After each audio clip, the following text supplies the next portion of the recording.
Hello students, online class में आपका स्वागत है।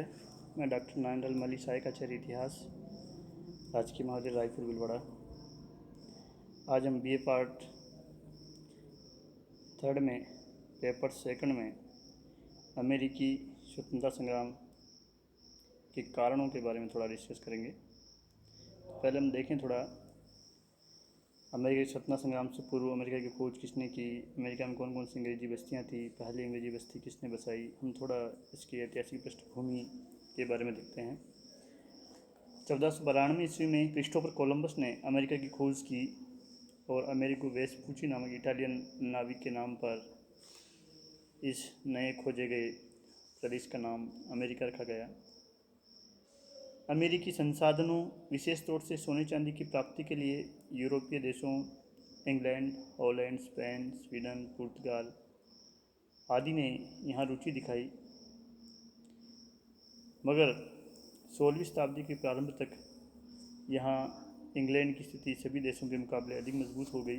स्पेन को वो जल युद्ध में पराजित कर चुका था और अन्य देश भी उसके मुकाबले खड़े नहीं रह सके।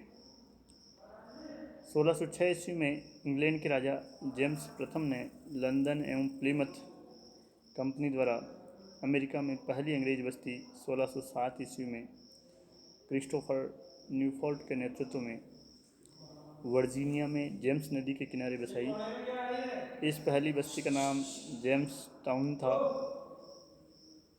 इसके बाद धीरे धीरे 1775 ईस्वी तक अमेरिका में 13 अंग्रेजी उपनिवेश बसा दिए गए। इसके बाद ये 13 अंग्रेजी बस्तियाँ या उपनिवेश यहाँ बसाए जा चुके थे। इनके नाम हैं new Hampshire, Massachusetts, Rhode Island, Connecticut, New York, new Jersey, Pennsylvania, Delaware, Maryland, Virginia, उत्तरी कैरोलिना, दक्षिणी कैरोलिना, जॉर्जिया इत्यादि। इन बस्तियों में रहने वाले 90% अंग्रेज थे और शेष 10% अन्य यूरोपीय देशों के, हॉलैंड, फ्रांसीसी, स्पेन, पुर्तगाली इत्यादि थे। ये जो 13 उपनिवेश थे ये सदैव इंग्लैंड के अधीन थे। क्रांति से पूर्व या अमेरिकी स्वतंत्रता संग्राम की शुरुआत से पूर्व ये कभी नहीं आशा की गई थी कि ये कभी इंग्लैंड से स्वतंत्र होने के लिए संघर्ष करेंगे या युद्ध करेंगे, मगर फिर भी इन 13 उपनिवेशों ने अंग्रेजी नियंत्रण से मुक्त होने के लिए इंग्लैंड के विरुद्ध संघर्ष किया और एक प्रकार से कहें 4 जुलाई 1776 को अपनी स्वतंत्रता की घोषणा करते हुए इंग्लैंड से अपना संबंध विच्छेद कर दिया। तो इस अमेरिकी स्वतंत्रता संघर्ष के क्या कारण थे, इन कारणों के संबंध में हम थोड़ा डिस्कस करेंगे। यद्यपि इन बस्तियों में रहने वाले अंग्रेज थे और इनमें अपने मातृ देश इंग्लैंड के विरुद्ध कोई विशेष शिकायत भी नहीं थी, असंतोष भी नहीं थी, फिर भी वो 13 ही उपनिवेश इंग्लैंड के विरुद्ध एकजुट हो गए और उसके कानूनों को मानने से इनकार कर दिया, उसके आधिपत्य को मानने से इनकार कर दिया। इसके पीछे निम्न कारणों को उत्तरदायी ठहराया जा सकता है। हम अमेरिकी स्वतंत्रता संघर्ष के कारणों में जिस पहले कारण पर दृष्टिपात करेंगे वो है अभिवृत्ति तथा सिद्धांतों का संघर्ष। 18वीं सदी के मध्य तक अमेरिकी उपनिवेशों ने पर्याप्त प्रगति कर ली थी और उनमें और अधिक प्रगति करने की महत्वाकांक्षा विद्यमान थी। वो ये भी सोचते थे कि उन्हें इंग्लैंड पर आश्रित नहीं रहना है, उन्हें स्वयं अपना भविष्य बनाना है और वे इसके सर्वथा योग्य भी है। वह इस बात को मानने के लिए तैयार नहीं थे कि इंग्लैंड केवल उन्हें अपने लाभ का साधन बनाए। वह इंग्लैंड के समान ही समानता और स्वायत्त शासन चाहते थे। ये एक ऐसे तत्व थे जो अंग्रेजी उपनिवेशों में जो अमेरिका में थे उनमें घर कर गए थे, और इससे अपन कहें इंग्लैंड को इनसे एक प्रकार से परहेज था। दूसरी तरफ इंग्लैंड ये मानता था कि वह उपनिवेशों को सुरक्षा प्रदान करता है, अतः उनकी सुरक्षा के लिए किए गए खर्च का बोझ उपनिवेशों को भी उठाना चाहिए। इंग्लैंड के इसी विचार ने एक प्रकार से संघर्ष की स्थिति पैदा की। 1756 से 1763 के बीच इंग्लैंड और फ्रांस के बीच जो सप्तवर्षीय युद्ध हुआ था, यद्यपि इसमें इंग्लैंड जीता था, किंतु इस युद्ध में हुए खर्चे के कारण वह काफ़ी बड़े ऋण भार से दब गया था, और अब ये मांग उठने लगी थी कि उपनिवेशों पर होने वाले खर्च का कुछ भाग उपनिवेशों से वसूल किया जाए। दूसरी बात यह थी कि इस सप्तवर्षीय युद्ध के दौरान अमेरिकी उपनिवेशों ने इंग्लैंड के शत्रु देशों से व्यापार किया, क्योंकि इन उपनिवेशों का मानना था कि इंग्लैंड उनकी रक्षा के लिए युद्ध नहीं कर रहा है, वरन केवल अपने साम्राज्यवादी हितों की पूर्ति के लिए युद्ध कर रहा है। ये उपनिवेश भी चाहते थे कि उनके हितों का संरक्षण भी इंग्लैंड के हितों के समान हो, या इंग्लैंड के नागरिकों के समान उनके पास भी अधिकार प्राप्त हो। दूसरी ओर इस सप्तवर्षीय युद्ध के बाद इंग्लैंड में मंदी आई। इस मंदी का मुकाबला करने के लिए इंग्लैंड ने कई प्रकार के नए नए कर उपनिवेशों पर लगाए। ये कर उपनिवेशों की बिना सहमति के लगाए गए थे, जिसका उन्होंने विरोध किया, और प्रतिनिधित्व तो कर नहीं, नो टैक्सेशन विदाउट रिप्रेजेंटेशन का नारा उन्होंने बुलंदी किया। इस प्रकार इंग्लैंड ये मानता था कि उपनिवेशों पर कर लगाना उसका अधिकार है, जबकि उपनिवेश ये मानते थे कि इंग्लैंड को कर लगाने का कोई अधिकार नहीं है। इस प्रकार अमेरिकी उपनिवेशों एवं इंग्लैंड की अभिवृत्ति तथा सिद्धांतों में भिन्नता थी, और इसने कई भ्रांत धारणाओं को पैदा किया। इस संघर्ष के पहले 10 वर्षों में अमेरिकी उपनिवेशों और इंग्लैंड के नीति निर्माताओं के बीच जितनी भ्रांत धारणाएं थी, कदाचित 2 प्रतिशतों में भी उतनी कभी नहीं रही। उपनिवेशवासियों की सुरक्षा के लिए सेना रखना और चुंगी वसूल करना लंदन में रहने वाले मंत्रिमंडल को साधारण और सही जान पड़ती थी, लेकिन यही बातें अमेरिकी उपनिवेशों को अत्याचार की तरह दिखाई देती थी। तो इस प्रकार ये अभिवृत्ति और सिद्धांतों के कारण यह स्वतंत्रता संघर्ष शुरू हुआ, या इसका एक कारण बन गया अमेरिकी स्वतंत्रता संग्राम का। दूसरा जो महत्वपूर्ण कारण था इसका, वो था इंग्लैंड सरकार का उपनिवेशों में नाम मात्र का हस्तक्षेप या नगण्य हस्तक्षेप। इंग्लैंड ने उपनिवेशों की स्थापना के बाद से ही उन पर नियंत्रण लगाने का कोई प्रयत्न नहीं किया। अपने निर्माण काल से ही उपनिवेशों ने परिस्थिति के अनुसार अपना विकास किया, और इंग्लैंड की सरकार ने भी जॉर्जिया के अतिरिक्त और किसी उपनिवेश को स्थापित करने में कोई प्रत्यक्ष भाग नहीं लिया था। सरकार द्वारा विभिन्न करों के लगाए जाने से उपनिवेशों की जो स्वतंत्रता और स्वच्छंदता की भावना थी उसमें बाधा उपस्थित हुई, उनमें असंतोष पनपा, और यही असंतोष बाद में संघर्ष में बदल गया।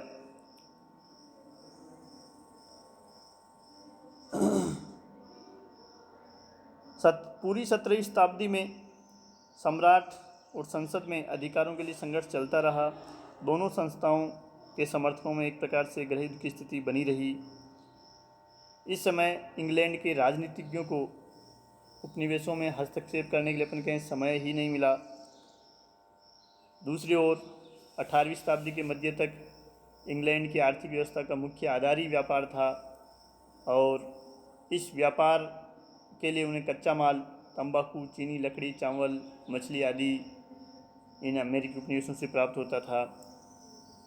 इसके अतिरिक्त इन कच्चे माल को प्राप्त करने के अतिरिक्त इंग्लैंड की इनके प्रशासन में कोई रुचि भी नहीं थी।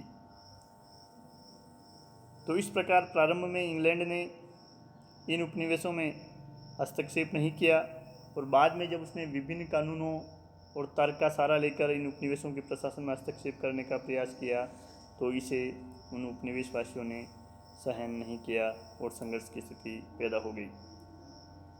अमेरिकी उपनिवेशों में इंग्लैंड के प्रति प्रेम का भाव ये भी इस संघर्ष का कारण बन गया। अमेरिकी उपनिवेशों में रहने वाले अंग्रेज़ों को इंग्लैंड से कोई विशेष लगाव नहीं था, क्योंकि कई लोग धार्मिक उत्पीड़न से परेशान होकर के यहाँ उपनिवेशों में आकर बसे थे, इसलिए उन्हें इंग्लैंड के चर्च और वहाँ की सरकार से कोई विशेष सहानुभूति भी नहीं थी। अंग्रेज़ों के अतिरिक्त इन उपनिवेशों में अन्य देशों के लोग भी रहते थे, जिनसे इंग्लैंड के प्रति प्रेम या हमदर्दी की उम्मीद नहीं की जा सकती थी। इंग्लैंड ने अपराधियों को दंड के तौर पर भी इन उपनिवेशों में बसाया था।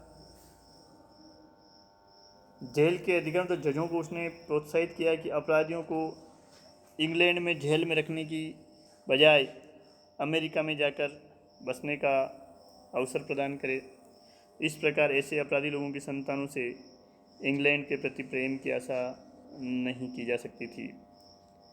अंग्रेज़ों और अमेरिका के लोगों के बीच धार्मिक मतभेद भी थे। उपनिवेशों के अधिकांश निवासी प्यूरिटन थे, जबकि इंग्लैंड के लोग एंग्लिकन चर्च के अनुयायी थे। इस धार्मिक भिन्नता के कारण भी इन लोगों में आपस में कोई प्रेम नहीं था। उपनिवेशों में समानता की भावना ज़्यादा जोरदार थी, जबकि इंग्लैंड में वर्ग भेद अभी भी बना हुआ था। इंग्लैंड के समाज में कुलीन लोग अभी भी मुख्य भूमिका निभाते थे। इतिहासकार ट्रेवलियन इस संबंध में लिखते हैं, जहाँ अंग्रेजी समाज पुराना था उसमें पेचीदापन और कृत्रिमता आ चुकी थी, वहाँ अमेरिकन लोग अभी नए नए और सरल थे। उन्होंने अपनी सारी पूर्व धारणाओं और रीति रिवाजों को त्याग कर एक नया जीवन अपनाया था और वह अमेरिकी बन गए थे। इस प्रकार विभिन्न कारणों से अमेरिकी उपनिवेशों में रहने वाले लोगों का इंग्लैंड के प्रति लगाव नहीं था, इसलिए अंग्रेज़ होने के बावजूद उनमें चारित्रिक भिन्नता थी। ये भी हम कहें इस संघर्ष का एक कारण बन गई। बौद्धिक चेतना का विकास। अमेरिकी उपनिवेशों में जीवन के स्थायित्व के साथ बौद्धिक चेतना का भी विकास हुआ। शिक्षा, पत्रकारिता एवं विचारकों ने बौद्धिक चेतना के विकास में महत्वपूर्ण योगदान दिया। पेंसिल्वेनिया में क्वेकर समुदाय द्वारा विभिन्न शिक्षण संस्थाएं चर्च की देखरेख में स्थापित की गई। 1636 में मैसाचुसेट्स के कैम्ब्रिज नगर में हार्वर्ड कॉलेज की स्थापना हुई। 1693 में वर्जीनिया में विलियम एंड मैरी कॉलेज शिक्षा का एक प्रसिद्ध केंद्र इस समय बन गया था। इसके अलावा बहुत सी निजी शिक्षण संस्थाएं और कॉलेजों में गणित, भाषा और विज्ञान विषयों की शिक्षा दी जाती थी। बेंजामिन फ्रैंकलिन ने एक विचार केंद्र स्थापित किया जो अमेरिकन फिलोसॉफिकल सोसाइटी के नाम से जाना गया। इस समय अमेरिका में अधिकांश पुस्तकें यद्यपि लंदन और यूरोप के अन्य शहरों से मंगाई जाती थी, मगर 17वीं सदी के अंतिम वर्षों में अमेरिका के कैम्ब्रिज नगर में पहला प्रेस या हम कहें छापाखाना खोला गया और यहाँ से 1704 में पहला समाचार पत्र बोस्टन न्यूज लेटर के नाम से प्रकाशित हुआ। 1719 में अमेरिकन मर्करी तथा 1725 में न्यूयॉर्क गजट का प्रकाशन भी शुरू हुआ। 1765 ईस्वी तक लगभग छोटे बड़े 25 समाचार पत्र इन उपनिवेशों में प्रकाशित होने लगे। टॉमस पेन ने 1775 में अपनी पुस्तक कॉमन सेंस लिखी। इसमें इस पुस्तक के माध्यम से उसने अपने देशवासियों में देश प्रेम जागृत करने का प्रयास किया। उसने स्पष्ट कहा कि अमेरिका वासियों को इंग्लैंड से अपने अधिकारों की रक्षा के साथ संबंध विच्छेद कर लेना चाहिए। टॉमस पेन लिखता है कि यह मानना कि यह महाद्वीप यानी अमेरिका लंबे समय तक किसी विदेशी शक्ति के अधीन रहेगा किसी प्रकार से भी तर्कसंगत प्रतीत नहीं होता। उसके इस महत्वपूर्ण वाक्य ने लोगों में एक प्रकार से हम कहें जागृति पैदा की। थॉमस पेन ने 1776 में कॉमन सेंस नामक एक समाचार पत्र भी प्रकाशित किया और कहा कि स्वतंत्र उपनिवेश अच्छा प्रशासन देंगे और अंग्रेजों को उन पर शासन करने का कोई अधिकार नहीं है। उसने अमेरिकन क्राइसिस नामक पत्रिका जो 1775 से 1783 ईस्वी के मध्य प्रकाशित होती रही, सिपाहियों के नैतिक बल, उनकी देशभक्ति को बढ़ावा दिया। जेम्स ओटिस और सैमुअल एडम्स ने भी अमेरिकियों में जागृति पैदा करने के लिए महत्वपूर्ण कार्य किया। पैट्रिक हेनरी ने स्टाम्प अधिनियम का विरोध किया। वह युवकों से कहता था, या तो मुझे स्वतंत्रता दो या मृत्यु दो। इस प्रकार इन विचारकों ने, समाचार पत्रों ने और शिक्षण संस्थाओं ने लोगों में संघर्ष की भावना पैदा की और उन्हें अंग्रेजी नियंत्रण से मुक्त होने के लिए प्रेरित किया। उपनिवेशों की दोषपूर्ण शासन व्यवस्था ने भी एक प्रकार की हमके पृष्ठभूमि तैयार की अमेरिकी क्रांति या स्वतंत्रता संघर्ष के लिए। उपनिवेशों की शासन व्यवस्था के 3 प्रमुख घटक थे, गवर्नर, गवर्नर की कार्यकारिणी और असेंबली। गवर्नर उसकी कार्यकारिणी की नियुक्ति सम्राट करता था, जबकि कानून निर्माण और कर लगाने का अधिकार असेंबली को था और असेंबली उपनिवेश वासियों द्वारा निर्वाचित होती थी। ऐसी स्थिति में गवर्नरों के लिए जनता के प्रतिनिधियों का विरोध करना कठिन था। असेंबली कार्यकारिणी पर नियंत्रण चाहती थी तो गवर्नर असेंबली पर नियंत्रण चाहता था। इस प्रकार अधिकारों के लिए गवर्नर एवं असेंबली में सदैव टकराव की स्थिति बनी रहती थी। असेंबली कभी कभी गवर्नर और जजों के वेतन की धनराशि की मांग को अस्वीकृत कर देती थी। इससे गवर्नरों का बड़ा अपमान होता था और अंग्रेज़ सरकार को भी बुरा लगता था, क्योंकि गवर्नर उनके द्वारा इंग्लैंड सरकार के द्वारा नियुक्त थे। इस प्रकार शासक और शासित दोनों ही एक दूसरे से असंतुष्ट थे। इनके बीच तनाव व्याप्त था, केवल एक चिंगारी की आवश्यकता थी। अगला जो कारण हम देखेंगे वो है उपनिवेशों का इंग्लैंड द्वारा आर्थिक शोषण।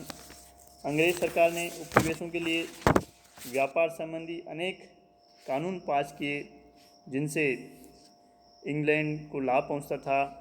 उपनिवेशवासी ऐसे कानूनों को सहन करने के लिए तैयार नहीं थे। वे चाहते थे कि वे स्वयं अपने व्यवसाय तथा उद्योगों का नियमन करें, प्रसार करें। इंग्लैंड को लाभ पहुंचाने में उनकी तनिक भी रुचि नहीं थी। दूसरी तरफ इंग्लैंड की सरकार यह चाहती थी कि उपनिवेश उनके धन एवं सत्ता की वृद्धि में सहयोग देते रहें। ऐसे कानूनों में पहला कानून था नौ संचालन कानून, जो 1651 में पास किया गया। इस कानून में ये व्यवस्था की गई थी कि उपनिवेशों में व्यापार कार्य केवल इंग्लैंड, आयरलैंड तथा स्वयं उपनिवेशों के जहाज़ों के माध्यम से ही हो। इस नियम से इंग्लैंड के जहाज़ निर्माण उद्योग का विकास हुआ। नौ संचालन कानून के तहत ही व्यवस्था की गई थी कि सभी प्रकार का कच्चा माल जिसकी इंग्लैंड को आवश्यकता होती, बिना इंग्लैंड के बंदरगाहों पर लाए उपनिवेशों से दूसरे स्थानों पर निर्यात नहीं किया जा सकता था। इससे इंग्लैंड के वाणिज्यवादी हितों को लाभ पहुंचता था और इंग्लैंड के व्यापारियों को दलाली का लाभ होता था और इंग्लैंड की सरकार को भी इस पर दोबारा कर लगाने का मौका मिलता था। 1663 में एक अन्य नौ परिवहन कानून बनाया गया, जिसमें यह व्यवस्था थी कि यूरोप से अमेरिकी उपनिवेशों में निर्यात किया जाने वाला माल पहले इंग्लैंड के बंदरगाहों पर लाया जाएगा। इस कानून से भी इंग्लैंड के व्यापारियों तथा व्यापारी जहाजी बेड़ों के मालिकों को अमेरिकी उपभोक्ताओं की कीमत पर काफ़ी लाभ होता था। ये कानून निश्चित रूप से उपनिवेशवासियों के लिए अन्यायपूर्ण थे, मगर इंग्लैंड इन्हें बनाए रखना चाहता था। व्यापारिक अधिनियम के तहत इंग्लैंड ने अमेरिकी उपनिवेशों में उत्पादित कुछ ऐसी वस्तुओं को निर्धारित किया जिसका निर्यात केवल इंग्लैंड को ही किया जा सकता था, जैसे चावल, तंबाकू, लोहा, लकड़ी, कच्चा चमड़ा एवं नौसैनिक सामान। इन नियमों से काफ़ी असंतोष फैला, क्योंकि डच और फ्रांसीसी व्यापारी उपनिवेशवासियों को अधिक मूल्य देने के लिए तैयार थे, फिर भी उपनिवेशवासी उन्हें नहीं बेच सकते थे, क्योंकि उन्हें इंग्लैंड को ही बेचना होता था। औद्योगिक अधिनियम 1689 ईस्वी में इंग्लैंड की संसद ने एक कानून पास किया। इसके द्वारा अमेरिका से ऊनी माल का निर्यात बंद कर दिया गया। 1732 ईस्वी में तैयार और अर्ध तैयार दोनों प्रकार के तोपों के निर्यात की भी मनाही कर दी गई।